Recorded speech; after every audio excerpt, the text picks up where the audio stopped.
close my journal file, and I'm going to switch to a text editor to show you what the PyLith parameter files look like.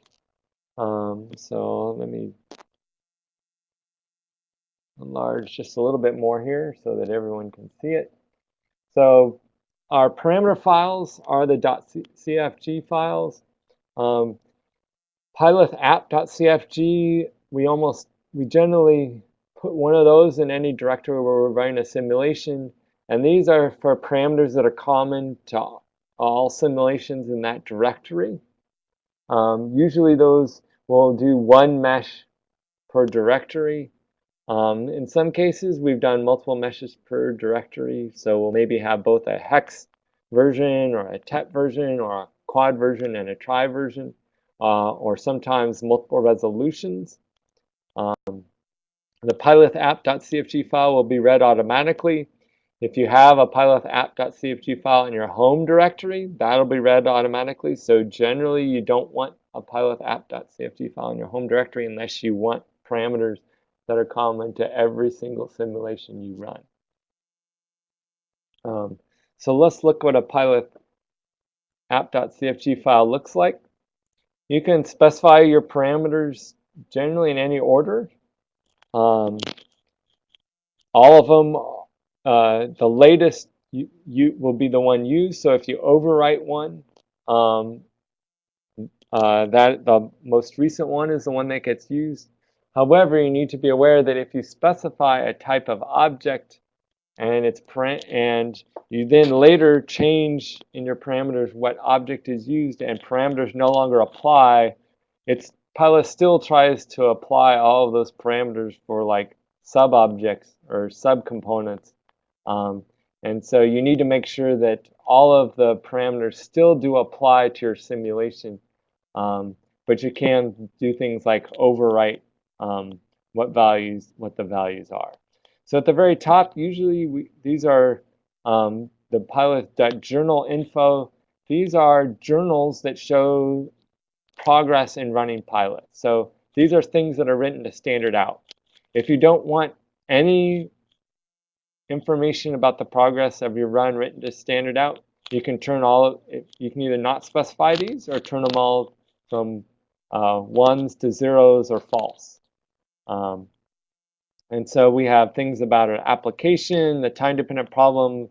So all of these are names of subcomponents. And there's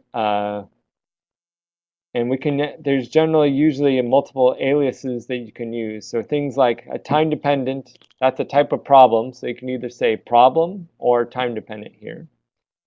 Then here's our mesh generator. So usually start out with the most basic parameters first and then work our way down the hierarchy. So the mesh generator, that's the parameters for that are walking down the hierarchy, PyLith app.meshGenerator. There's a flag here that if you want everything that the mesh generator is doing written out, which can get extremely verbose, then you can turn that debug flag to 1. Generally, I would use that only for those 2-cell examples, because once you get more than like even the 3D hex 8, it's going to spit out a lot of information that there'll be so much information spit to standard out that you probably won't be able to follow it. In this case, we're going to change the reader of the mesh generator. So we say reader equals and then the name of the object. So pylith.meshinfo.mesh.io_CUBIT. In the appendix in the PyLith manual, there's a list of all the different components available within PyLith and a brief description. And it gives the full name. So this is actually following down the directories. This is Python nomenclature of how you go to subdirectories and then you have to access the component. We could turn on reordering. That'll reorder the mesh in a potentially more optimal way. So if you have a large mesh, you probably want to reorder it to have a more optimal ordering. That'll generally speed up the simulation because closer things will be numbered together. That allows the caching of memory to be improved, as well as sort of reducing the total memory footprint. So in addition to specifying the reader, we specify the file name. So here I've walked down one greater level. So I go PyLith app.meshgenerator.reader, and I set the file name. And I give I can give subdirectories, so as long as this path exists, this is an acceptable file name. So I can put my mesh anywhere I want it. Now materials, now I'm up at PyLith app.problem. I say that I have 2 materials, so that's an array of materials. I name what those materials are, what I'm going to call them. So I called one upper crust and one lower crust. Now I'm going to walk down that hierarchy. So PyLith app.problem.materials.uppercrust. I give it a label for the material. This is the label that's used in error messages, so that the error message will tell me what material it is. Here's the ID. This corresponds to the block in CUBIT. So I said my upper crust was block ID of 1. So here I specify ID of 1. That's going to select all the cells that are in that block. Now here's my first spatial database. For the properties in that material, I give it a label, so any error messages associated with that spatial database will have give me a description of what spatial database it is. Then it has an IO handler, and the IO handler has a property file name, so I walk down the hierarchy a little further and give it the file name. In this case, the file is matelastic.spatialdb. It's in the subdirectory spatialdb. The quadrature, that's the numerical integration that I'm going to use.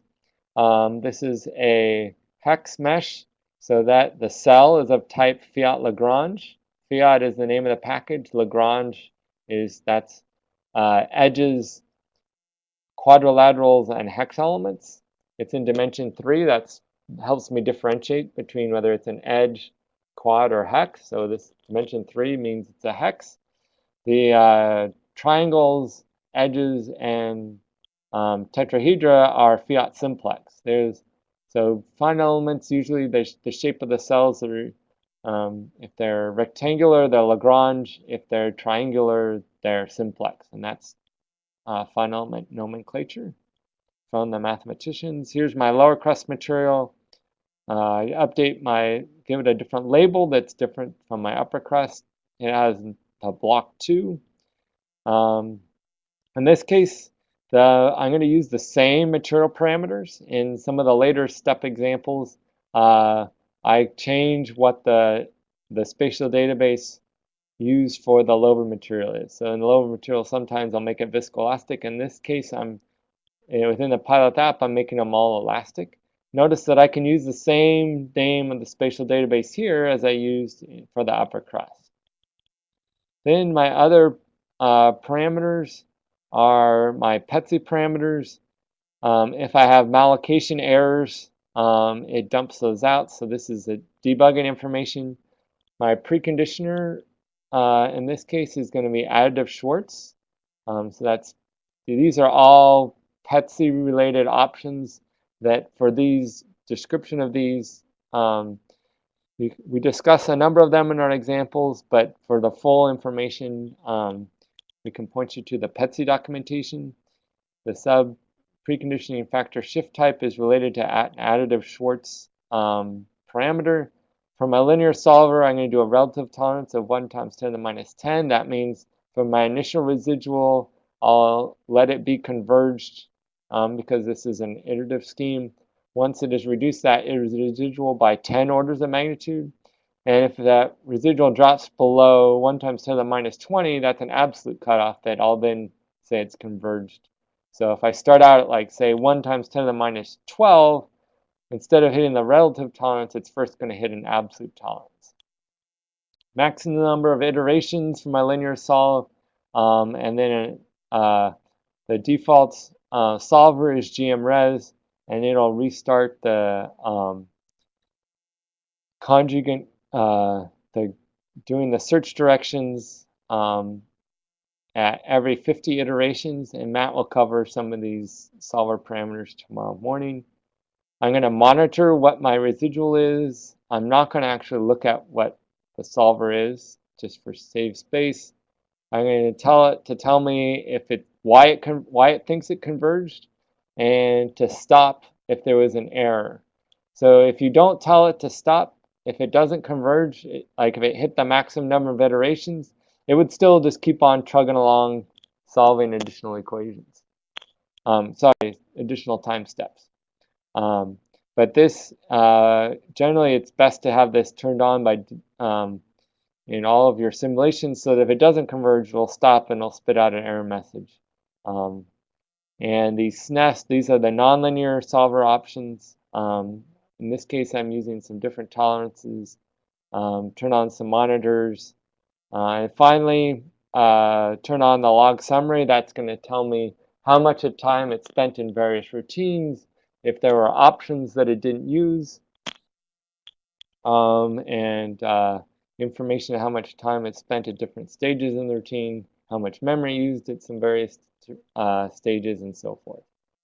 So now that's our PyLith app.cfg that's common to all of the simulations, although we do overwrite some parameters later. Let's see, make this a little bigger. So this is my step 03. So I'm going to skip steps 1 and 2. They're very, very simple. Step 03, there's a description of the problem up here at the top. So it's purely elastic static problem. I have Dirichlet boundary conditions, slip on a vertical fault. The slip increases with depth. On the plus x and minus x, both the x and y displacements are fixed. On the minus z boundary, the z displacements are fixed. So I have no boundary conditions on my plus and minus y faces. Fault slip is predominantly left lateral. 2 meters of slip between 0 and 2 kilometers depth, tapering linearly to 0 meters at the base of the model. So I'll have uniform slip over the top half, and then I'll taper linearly down to the bottom of the model. I've also put in a small amount of reverse slip applied at the surface, tapering to 0 at 2 kilometers depth. So you'll see that you get an idea of, here I have a spatial variation of the slip that's different in terms of the left lateral versus the reverse slip. On a vertical fault, reverse slip is basically going to have, it's a little odd, but this is just to show that I do have 2 shear directions when I have a fault in 3D. So how do I run it? I run it by running PyLith step03.cfg. That's just a comment. Here now I'm going to do the sort of the specifics to this problem. So here I'm setting the time step. So I walk down my hierarchy, PyLith app, time-dependent formulation time step, a total time of 0.0 seconds,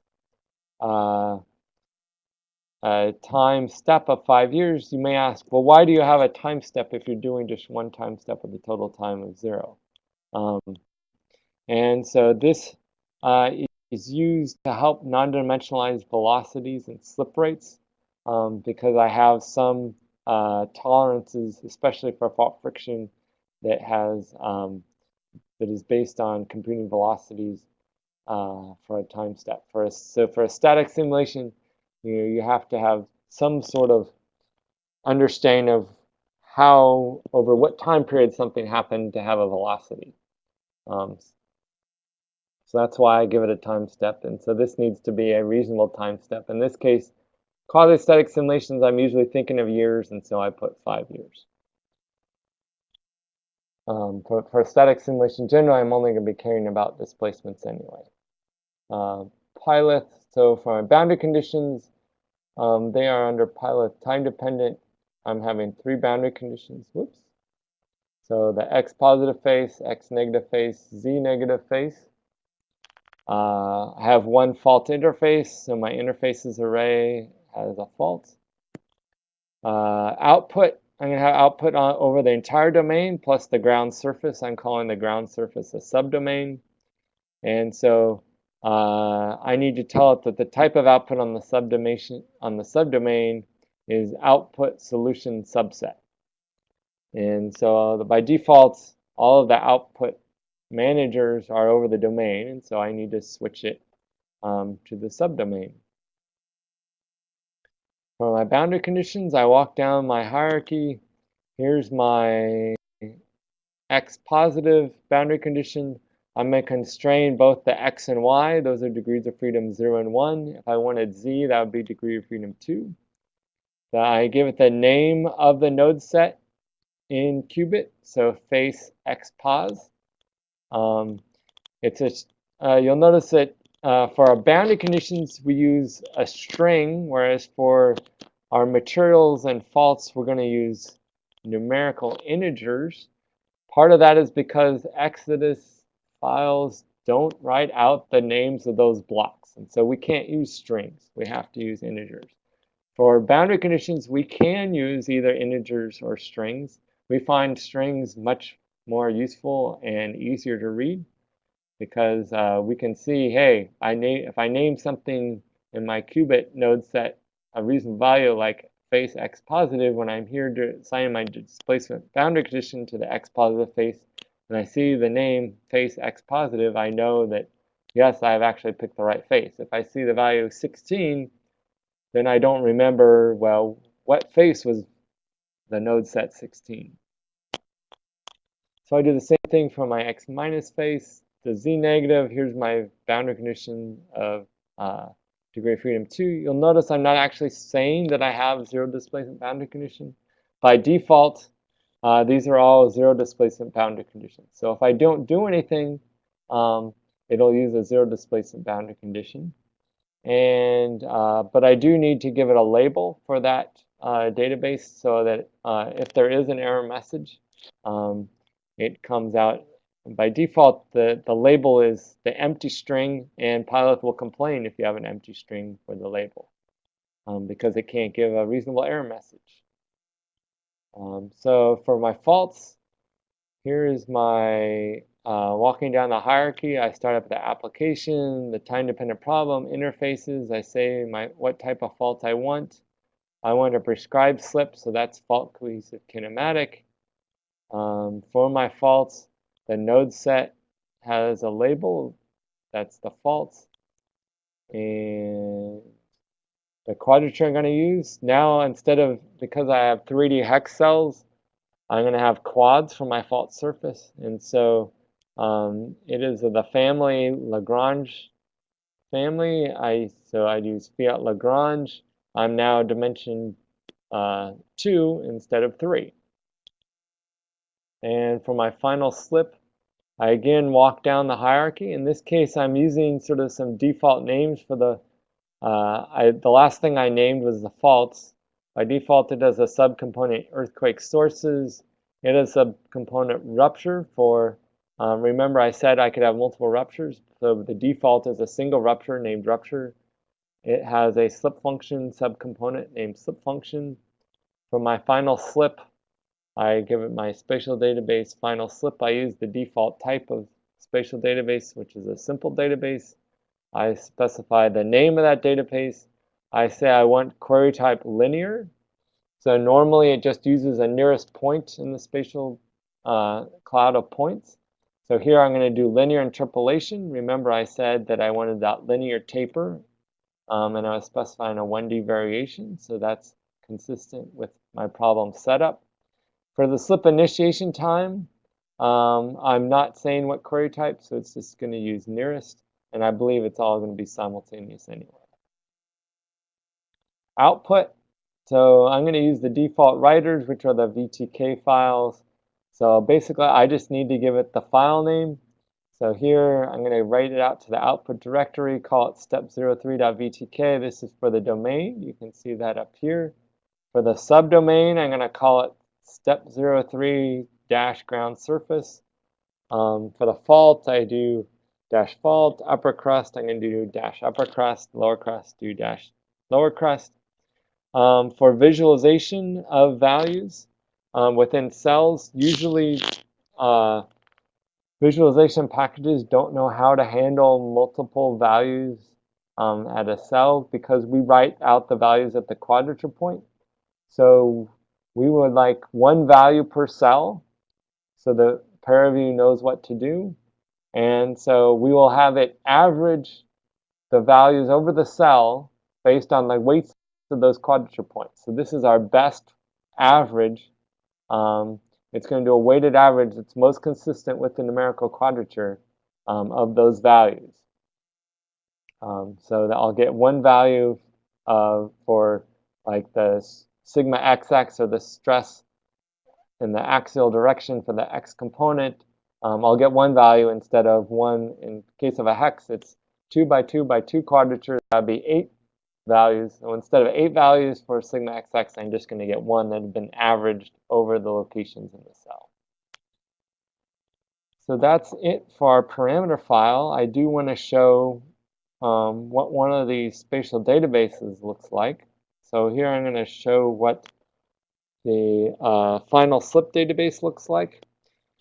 It has this type of format. Comments are in C++ style, so that's the double /.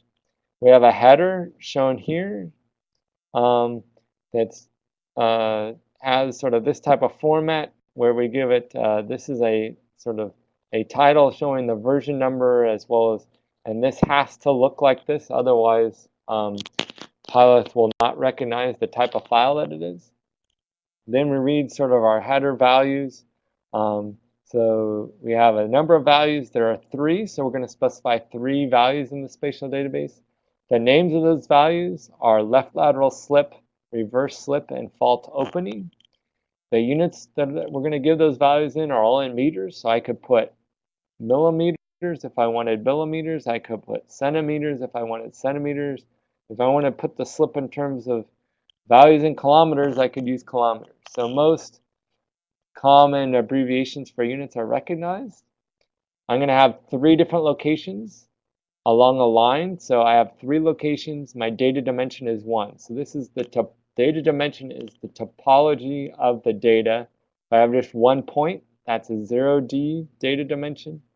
On a surface, it would be a 2 data dimension. In a volume, so spatial variation in all 3 directions simultaneously, that would be a data dimension of 3. I give it the space dimension that I'm working in. I give it my coordinate system. So to convert to meters, it's a factor of 1,000. So that means I can specify my coordinates in kilometers. And my this particular Cartesian coordinate system is in 3D. So there's some coordinate systems like geographic projections that are implicit or explicit, either 2D or 3D. And so some of them I will need to specify what the space dimension twice, and some I'll only need to do it once. In general, for most of these simple Cartesian coordinate systems, you'll do space dimension 3, and that's just an artifact of how we specify our coordinate system that includes the spatial dimension. So now I have some more comments, and then here's my data values. So here I have X, Y, and Z on the left side, and then my values. The order of these values matches the values that I specified up here in the header, and the units are given in terms of the units in the header. So I don't repeat the units for every single value.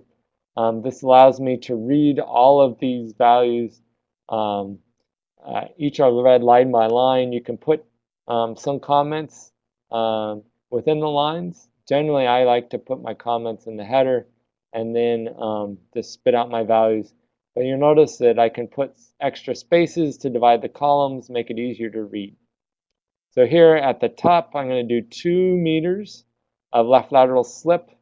I'll have a 1/4 meter of reverse slip and no fault opening. Down halfway at a depth of 2 kilometers, I'll have my 2 kilometers of left lateral slip. So anywhere between 0 and -2 kilometers, I'll have 2 kilometers of slip.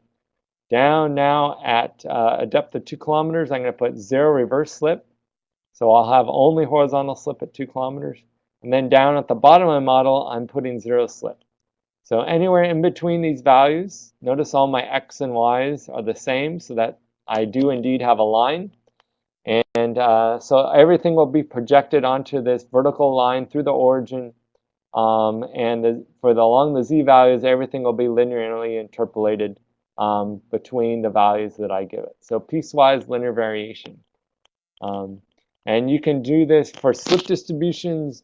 You can do this this linear variation. I could have done it along strike only. I could have done it down dip. If I have a reverse fault that's dipping, I can either do it as a function of depth, or I can do it in the down dip direction if I want. PyLith will linearly interpolate either way. On a 2D surface, if I want a 2D variation, then I'm going to need an XY scattering of points, and I'll have to have a data dimension of 2. So that's what a spatial distribution file looks like. We've hit our 2 hours, but I want to run this example and show you what the results look like.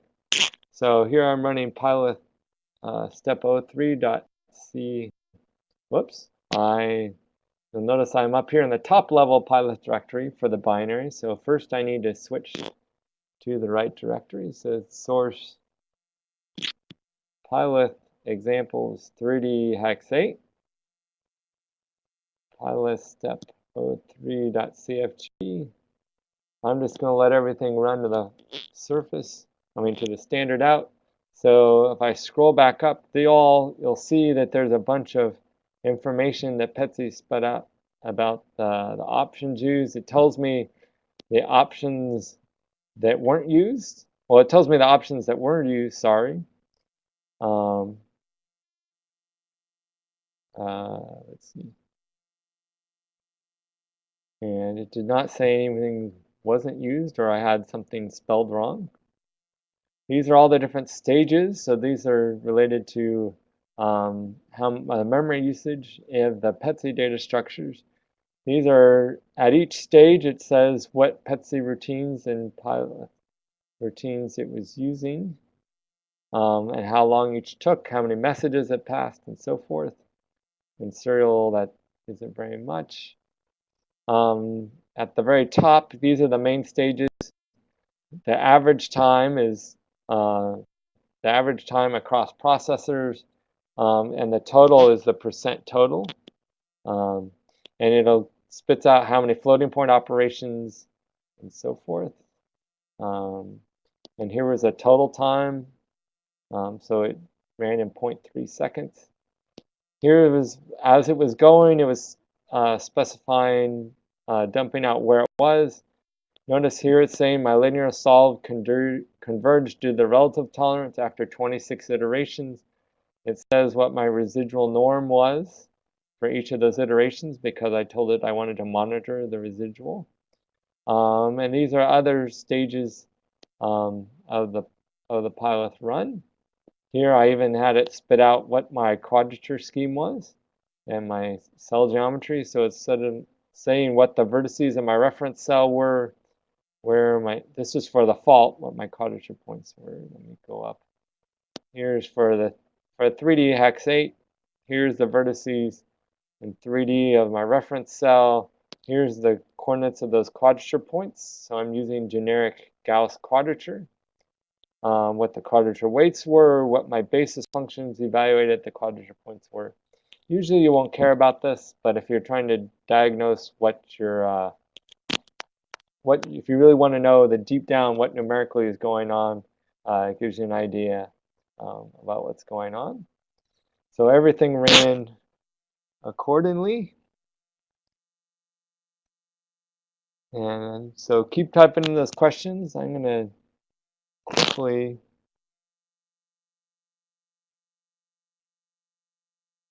why did I specify the slip variation in the z direction only? That was just what I felt like doing.